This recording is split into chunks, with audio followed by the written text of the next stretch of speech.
Bueno mga kapaglaom, maayong buntag, maayong udto, maayong gabi alang sa tibuok nga kalibutan, no? Og niasab ta karon mga kaigsuonan sa mahinungdanon kaayo nato nga isgutan nga kana bang mga Iglesia ni Cristo nga matud pa nila nga sila gyud ang gitukod ni Cristo.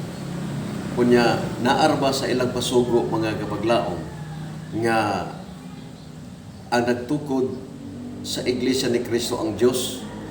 Kunya kay si Cristo man ang magtutukod mga igsuon. Kunya maingon na po sila nga si Cristo dili man Dios. Mato pang Apostol Pablo sa Roma 9:5. No dili na ikahibulong ngano man kay si Cristo na tao nga mao ang Dios. Sa ato pa si Kristo igsuon mao ang Dios.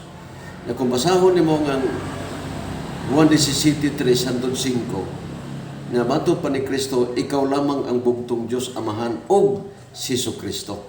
Sa ato pa kining bugtong higala mao ang Dios og sa bugtong tulo sila igsuon, no? Tulo sila kay ang usa ka Dios, tulo ka persona.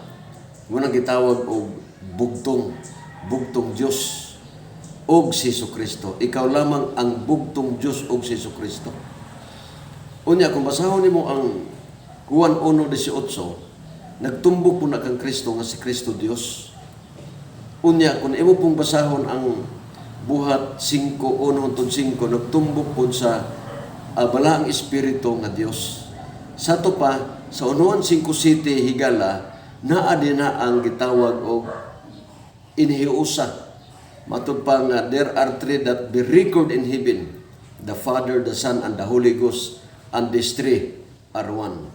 Muna mga kaigsuonan nga atong giklaro nga sa Biblia ga sulti gid mahitungod sa tulo ka persona o usa ka Dios.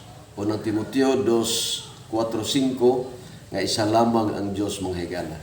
O karon atong hibaluan mga kaigsuonan nga sa Biblia nagapamatuod gyud nga si Kristo Dios ug ang Espiritu ug ang Amahan nagakahiusa sila sa pagka-Dios. Ug dili mahitabo higala nga si Kristo dili Dios. Kay sumala sa unang Timoteo 3:16 nga matod pa mga igsuon nga matod pa din nga adunay nadayag diha sa lawas ginawali unya gibayaw ngadto sa langit og unsa man diha giingon og ang Dios nadayag diha sa lawas. Bot pasabot igsuon nga ang Dios nadayag diha sa lawas. Kinsa man nadayag sa lawas nga giwali sa kanasuran gibayaw ngadto sa langit. Wala in igsuon si Kristo. Busa sayop ang ilang pagpamatuod nga si Kristo dili Dios. Thank you very much. Ang inaot ko nga ato ni masabtan kining pagka Dios ni Kristo ug ilabi na gyud sa Trinity mga igsoon. Thank you very much.